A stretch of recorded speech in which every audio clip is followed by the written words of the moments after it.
Welcome to burning topic. నేను Pratyusha. Khamenei ఇరాన్కే కాదు ప్రపంచానికే నియంత, అందుకే చంపేశామంటున్నారు ట్రంప్. ఖమేనీ అంతం కావడాన్ని మన దేశంలో చాలా మంది సెలబ్రేట్ చేసుకుంటున్నారు కూడా. కానీ ఇరాన్ మనకి శత్రు దేశమా మిత్ర దేశమా? ఇరాన్తో మనకున్న రిలేషన్ ఎటువంటిది? ఒక క్లారిటీకి రావాల్సిన అత్యవసర సమయం ఇది. ఇండియా నుంచి ఆఫ్ఘనిస్తాన్ వెళ్లాలన్నా, సెంట్రల్ ఏషియాకు వెళ్లాలన్నా, రష్యాకు వెళ్లాలన్నా, యూరప్కు వెళ్లాలన్నా మనం ఇరాన్ రూట్లోనే వెళ్ళాలి. ఆ లెక్కన సిరియా, ఇరాక్ లాంటి మిగతా గల్ఫ్ కంట్రీస్ కంటే ఇరానే మనకి దగ్గర. ఎమర్జెన్సీ టైంలో ముడి చమురు ఇరాన్ నుంచే తెచ్చుకోవచ్చు. పైగా మన దేశానికి ఇరాన్ ఎప్పుడూ హాని తలపెట్టలేదు. అటువంటప్పుడు మనం ఇరాన్ నాశనాన్ని ఎందుకు కోరుకోవాలి? ఇరాన్ ఇజ్రాయెల్ యుద్ధంలో ఇండియా ఎటువైపు? అసలు ఈ యుద్ధంలో ఏ దేశం పాత్ర ఎంత మేరకు? చూద్దాం ఇవాల్టి బర్నింగ్ టాపిక్ లో.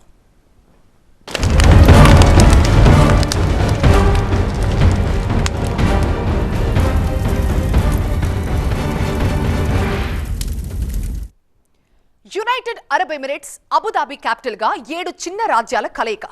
పశ్చిమాసియాలోని తూర్పు అరేబియన్ ప్రాంతం. 1,10,00,000కు మించని జనాభా. కానీ ఆ జనాభాలో ఎక్కువ భాగం విదేశీయులే అంటే నమ్ముతారా? ఎందుకంటే తమ దేశంలో లేనిదేదో ఆ దేశంలో ఉందని వాళ్ళంతా నమ్ముతారు. ప్రపంచంలోకెల్లా అత్యంత భద్రత కలిగిన దేశంగా భావించి అక్కడే ఫ్యామిలీకి మకాం పెట్టి అక్కడే పిల్లలు చదివిస్తున్న మన తెలుగు వాళ్ళు కూడా లక్షల మంది ఉన్నారు. నిన్న దుబాయ్పై ఇరాన్ దాడుల తర్వాత వాళ్ళ ఆలోచన పూర్తిగా మారిపోయింది. 100% పీస్కి గ్యారంటీ ఉన్న యుఏఈ ఇప్పుడు ఆ క్రెడిట్ని దూరం చేసుకుంది. శాంతికి స్వర్గధామం అన్న పేరుని చేజేతులా తుడిచేసుకుంది.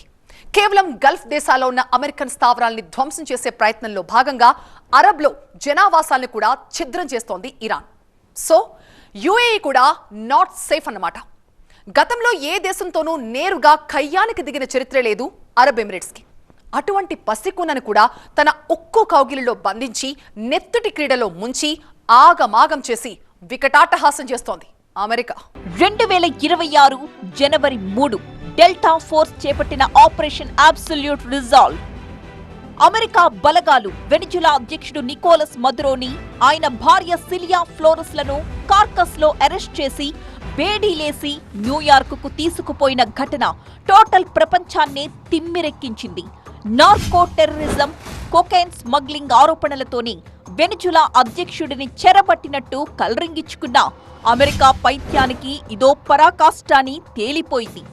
ఒక దేశ అధ్యక్షుడిని మరో దేశం బందీగా తీసుకోవడమా, ఇదెక్కడి అరాచకం అని నోళ్లు నొక్కుకున్నాయి ప్రపంచ దేశాలు. దాదాపు 3 నెలల గ్యాప్ తర్వాత ఇటువంటిదే ఇంకో బోడి పెత్తనం. కానీ ఇది అంతకు మించి. పేరు ఆపరేషన్ ఎపిక్ ఫ్యూరీ. అమెరికా గూఢచర్య సంస్థ సిఐఏ ఇజ్రాయెల్ ఇంటెలిజెన్స్ నుంచి ఇన్పుట్స్ తీసుకుని టెహ్రాన్లో 30 చోట్ల రాక్షస దాడులకు పాల్పడింది. నార్మక్ ప్రాంతంలో కీలక సమావేశంలో ఉండగా ఆ దేశ సుప్రీం నేత ఖమేనీని లేపేసింది. సైనికాధికారులు, కుటుంబ సభ్యులు కూడా స్పాట్లోనే చనిపోయారు. ఆ విధంగా ఇరాన్ ప్రభుత్వానికి, మిలిటరీకి అరక్షణంలో కాళ్ళు చేతులు విరగొట్టి విర్రవీగింది అమెరికా. అత్యంత శక్తివంతమైన తొమ్హాక్ మిసైల్స్ ని, బంకర్ బస్టర్లను వాడి ఖమేనీకి క్లైమాక్స్ రాసి సక్సెస్ఫుల్ గా ముగించింది. మొత్తం ఆపరేషన్ ని వార్ రూమ్ నుంచి ప్రత్యక్షంగా మానిటర్ చేశారు డొనాల్డ్ ట్రంప్. చరిత్రలోనే అతడొక అత్యంత భయంకరమైన వ్యక్తి. ఆయన వల్ల ఆయన దేశానికే తీవ్ర నష్టం. ఆయన దగ్గరున్న అణ్వాయుధాలు ప్రపంచానికి ఎప్పటికైనా ప్రమాదకరం అని ఖమేనీ హత్యను చక్కగా జస్టిఫై చేసుకున్నాయి అమెరికా అండ్ ఇజ్రాయెల్.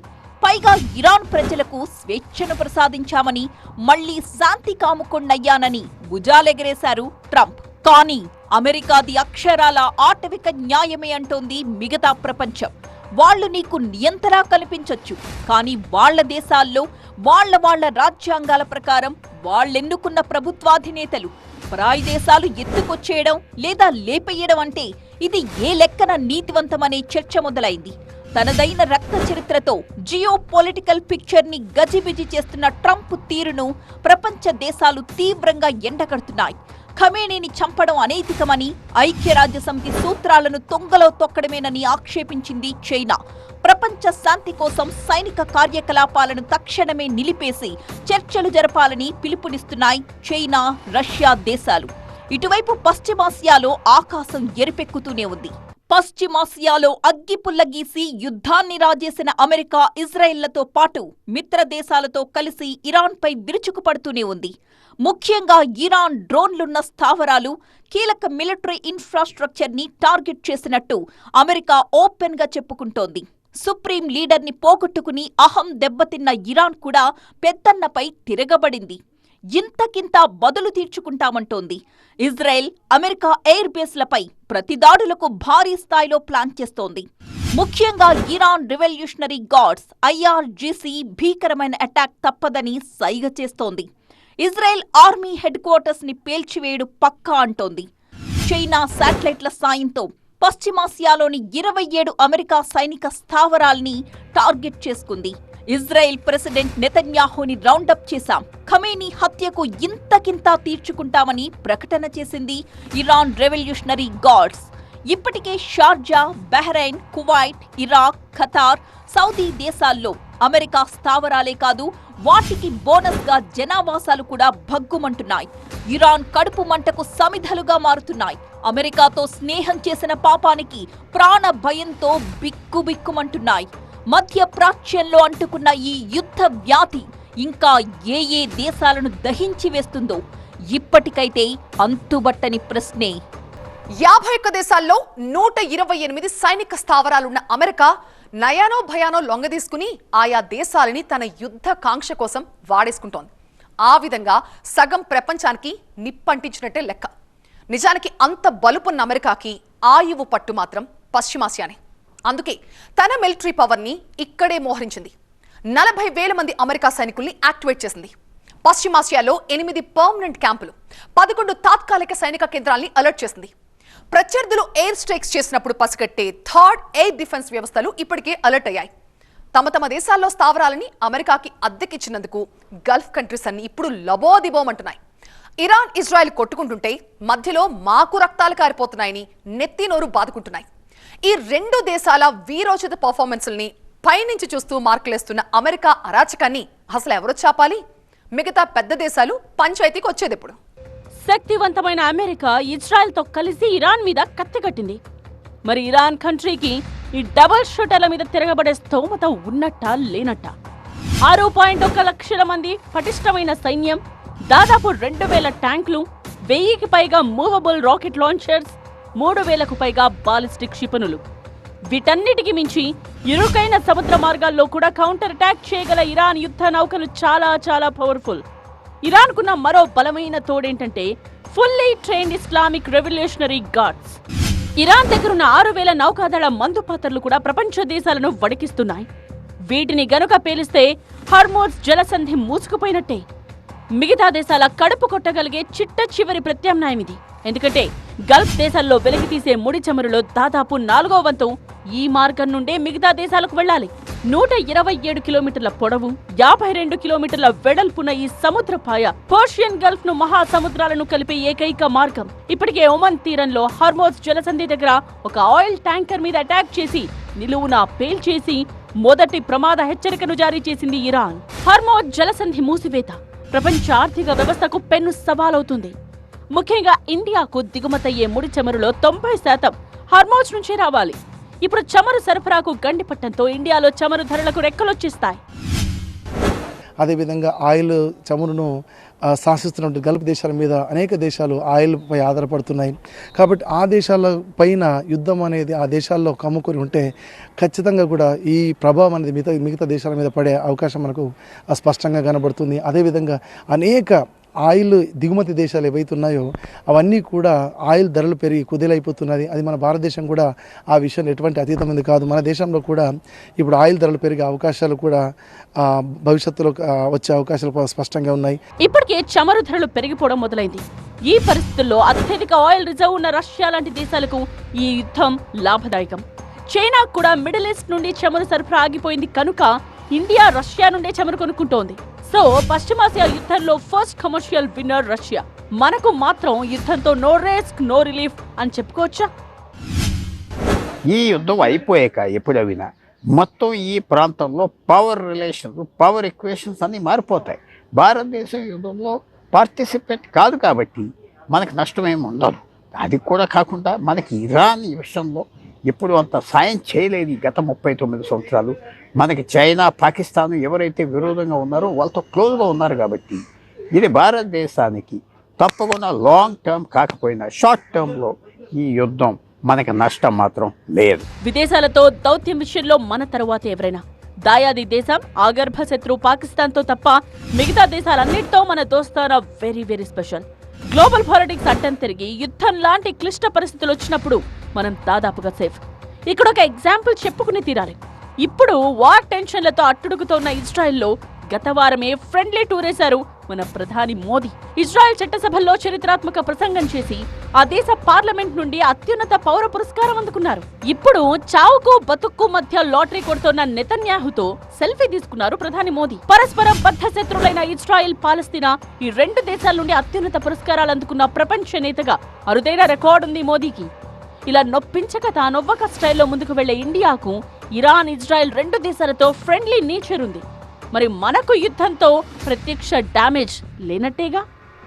కిలో చక్కెర 7,000, లీటర్ పెట్రోల్ 2,000, భారీ కమిషన్లు ఇస్తేనే కరెన్సీ నోట్లు, అడుగడుగున దళారీల దందా. నిరంతరం యుద్ధంతో బిక్కచచ్చిన గాజా ప్రాంతంలో ప్రస్తుత దీనావస్థిది. ఇప్పుడు ఇరాన్ పైకి ఎగబడుతున్న ఇదే ఇజ్రాయెల్ గతంలో గాజాని చిదిమేసింది. తిండి నీళ్లు కూడా లేక అలమటిస్తున్నారు గాజా ప్రజలు. యుద్ధంతో తమకెలాంటి ప్రమేయం లేకపోయినా భారీ మూల్యం చెల్లించుకుంటున్నారు అక్కడి జనం. ఇప్పుడు ఇజ్రాయెల్ అండ్ ఇరాన్ ఈగో సమస్య, మధ్యలో అమెరికా పెత్తనం ఎన్ని కోట్ల మంది బడుగుల బతుకుల్ని ప్రభావితం చేస్తుందో. ప్రత్యక్షంగా కాకపోయినా పరోక్షంగానైనా మన దేశంలో యుద్ధ ప్రభావం తప్పదని తేలిపోయింది. అందుకే పశ్చిమాసియాలో యుద్ధ పరిస్థితిని సీరియస్ గా పరిశీలిస్తోంది ఇండియా.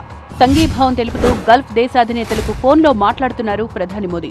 ఎందుకంటే గల్ఫ్ దేశాల్లో దాదాపు 1 కోటి మందికి పైగా భారతీయులున్నారు. వారి యోగక్షేమాలు ఇప్పుడు అత్యవసరం. వీలైనంత త్వరగా యుద్ధాన్ని ముగిస్తే రిలీఫ్. కానీ అంతటి శక్తి ఎవరికున్నట్టు? ఐక్యరాజ్య సమితి ఎందుకో డమ్మీ పాత్రలుగా కనిపిస్తుంది. ఐక్యరాజ్య సమితి తన ప్రభావం ఏమాత్రం కూడా చూపని ఆ దుస్థితి మనకి ఈరోజు కనబడుతుంది.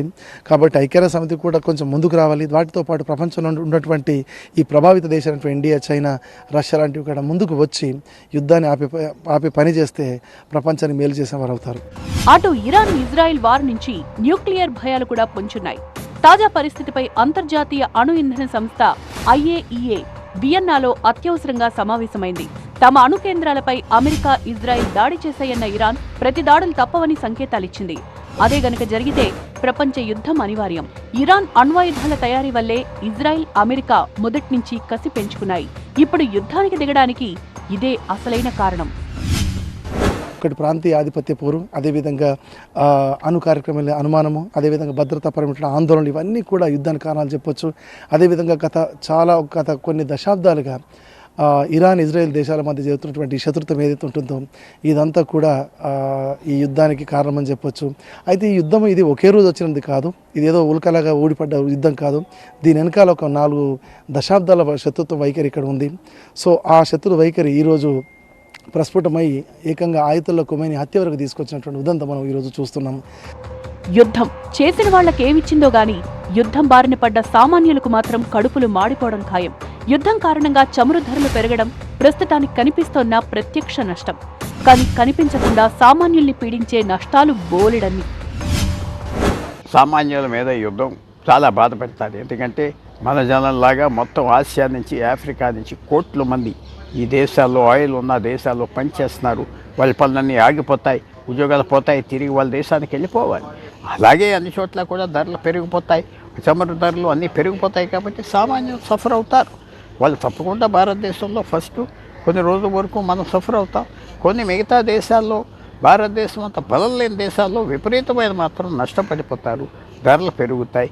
ఎంతవరకు యుద్ధం వెళ్తుంది, అక్కడ పని ఎంత పోతుంది, ప్రపంచం అంతా చాలా వరకు మాత్రం ఇంపాక్ట్ ఉంటుంది ఈ యుద్ధం. ఇరాన్ ప్రతిదాడుల్ని అడ్డుకోవడానికి అమెరికాతో చేతులు కలిపినట్టే కలిపి మళ్లీ చెయ్యిచ్చింది Britain. Diego Garcia air base ను వాడుకోవడానికి బ్రిటన్ ప్రధాని స్టార్మర్ అనుమతివ్వలేదని కస్సుమన్నారు ట్రంప్. అమెరికాకు బ్రిటన్ లాంటి ఆప్తమిత్రుడు ఝలక్కివ్వడం చరిత్రలో ఇదే తొలిసారి.